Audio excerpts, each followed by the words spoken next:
Julie, it is good to see you in studio. Happy New Year to you. Happy New Year.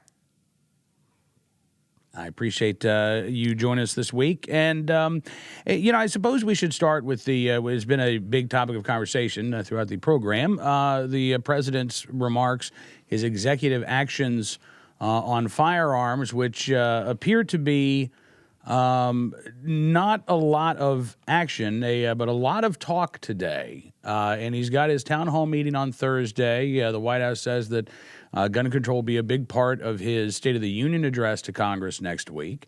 I'm curious, as a mom yourself, the president, was gearing, I think, his talk in some ways to people like you, saying that, listen, you've got to get off the couch, Julie, and you've got to get active and involved, and you've got to do your part. You've got to feel the fierce urgency of now to reduce gun violence by signing up with the president's gun control agenda. So I'm curious, what kind of impact do the president's comments have on you? Well, me? I don't know that I'm a good measure, but I will tell you, you are absolutely right. He was definitely talking to moms out there. His emotion, his raw emotion, wiping away tears, definitely trying to, he actually said it's for the children. I mean, that's kind of become a cliche and a joke, but he actually said it. And so, and he, in some ways, I think to a lot of moms, particularly people who don't know a lot about the gun issue, it sounds reasonable.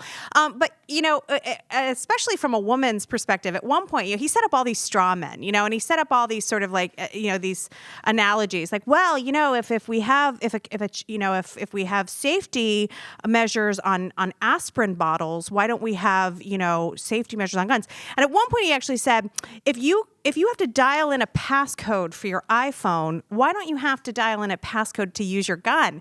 And I'm just thinking to myself, it sounds good. It sounds good at first. But then I'm thinking about, because when I'm being raped, I am not really interested in having to put a passcode in before using the gun to shoot my rapist. I mean, these kinds of ideas that he put out there, I mean, they sound really reasonable and they sound really good. But then when you think about it, it's like, wait a minute, having to put a passcode in before the reason you're using a gun, especially as a woman, is to defend myself, and then to have to put all these, extra measures in there. I can't get into my own iPhone when my kids are screaming for it without, I have to do it like 3 or 4 times because they're screaming at me and I'm distracted.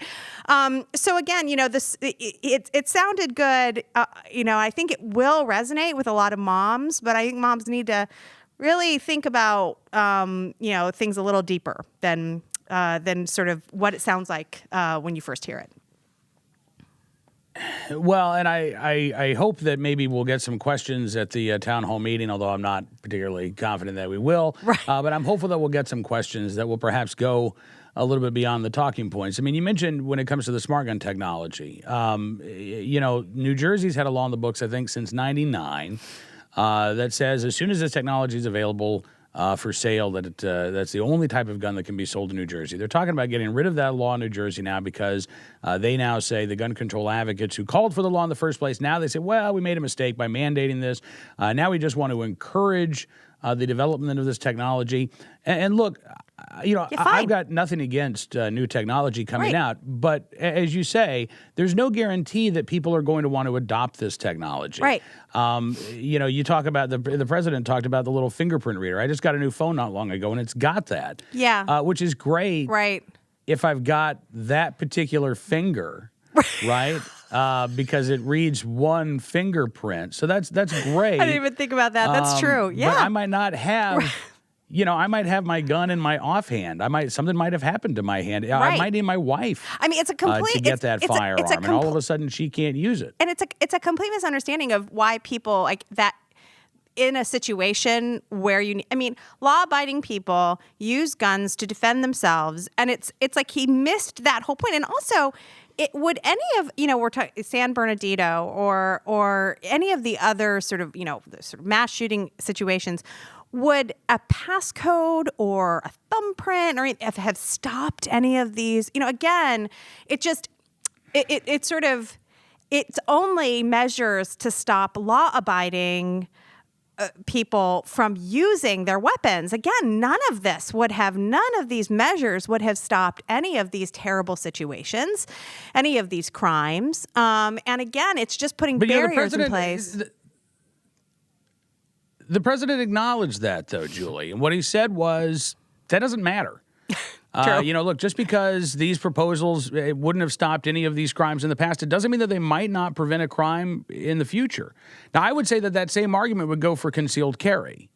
And the expansion of concealed carry, right? Because that's something that gun control advocates love to say. Well, show me the mass shooting that's been stopped. Well, look, if we're going to trade in this, like looking into the future, me having to put a passcode in to use my gun might actually harm me more. Okay, if I can't defend myself against someone who's pursuing me or hurting me or breaking into my house or trying to harm me when with my children at home, if we're gonna trade in these, I mean, I know you agree with this, but if we're gonna trade in these, like, well, it might prevent a crime, it also might create a crime, or it might create more harm to someone. So. Again, these are just all these straw men, and you can argue against them. But again, it does sound very good, and it sounds good to moms. It sounds good. Look, we know that the anti-gun lobby, they trade in this alarmism. They really get people scared. They lie. They say things exist that don't exist. So again, I do think that unfortunately, the president, he largely sounded reasonable, and I think to sort of the moms who are listening, I hope they get the alternative story. I hope they get the other story, which is this isn't going to help you. It's not going to keep your kids safe. It's not going to do anything to keep crime down or keep the guns out of the people who shouldn't have them. Well, I think Americans, men and women, are actually, they're actually thinking about this. And I'd like to think that they're listening to programs like this. I'd like to think that they're listening to the president. I'd like to think that they're listening to a lot of different voices here and making their own decisions. And I think that's actually what we're seeing happen around the country. I've seen a number of stories over the past few weeks since the attacks in San Bernardino, talking with gun owners, new gun owners. And many of them are saying, a very similar story about, I've been thinking about this for a while, but now I've decided to become a gun owner. But I'm not just buying a gun and putting it in a closet somewhere. I'm getting training. I want to get my concealed carry license. I want to be educated and responsible. I want to be proficient and competent. And again, I think we're seeing this the sea change. That's good. I don't think the president is too happy about it, but I do think that it's happening around the country. Now, listen, while we've got you, I also want to, and sort of on that same note, we've been talking the last couple of weeks when you've joined us on the program about the culture of alarmism. This is something that I noted on Twitter today as the president was talking about the fierce urgency of now that we need to feel when it comes to gun control. The president did not acknowledge that violent crime is at 40-year lows in this country right now. Right. And that violent crime has been dropping for the past 20 years. Now, again, to me, that seems to be an important part of this conversation. And when you don't bring up the fact that we are safer now than we were 20 years ago, a lot safer, one could accuse the president of being alarmist, Julie.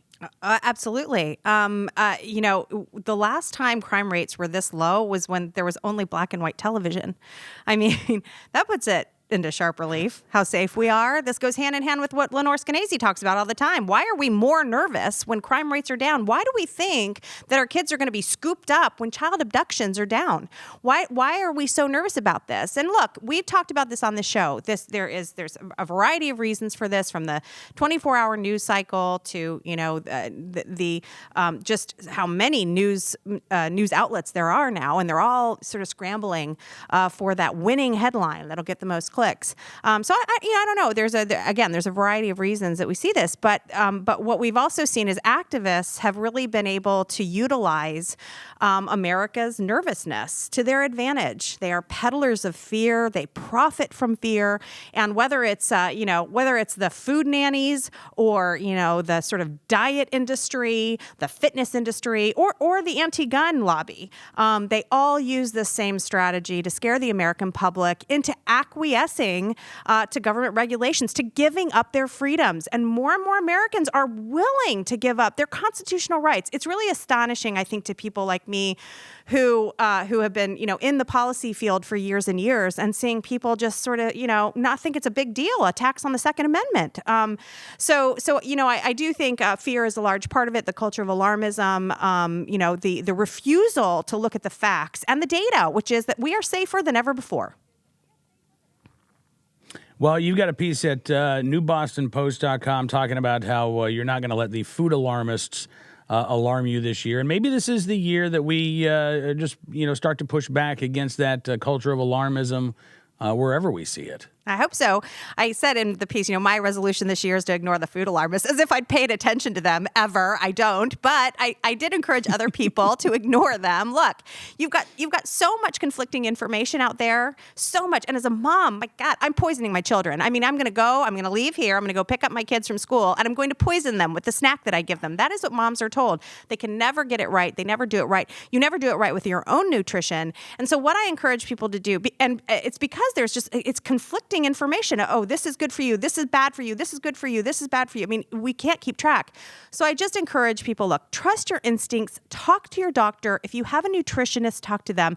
Ignore the internet. Ignore so-called experts. Ignore mom bloggers. Talk to real experts, people with medical degrees and nutrition degrees, and look at the scientists and go for evidence-based information about how to feed your kids, and trust your instinct. You've got good instincts. You know what's best for you and your kids. So trust how you feel about these things. Julie Gunlock from the Independent Women's Forum. I appreciate you coming on the program. It is always a pleasure talking with you. And I know we'll be doing this again very frequently throughout the new year. Good. Thanks for having me. All right. We'll talk again soon. Julie Gunlock with us here on NRA News, Cam and Company.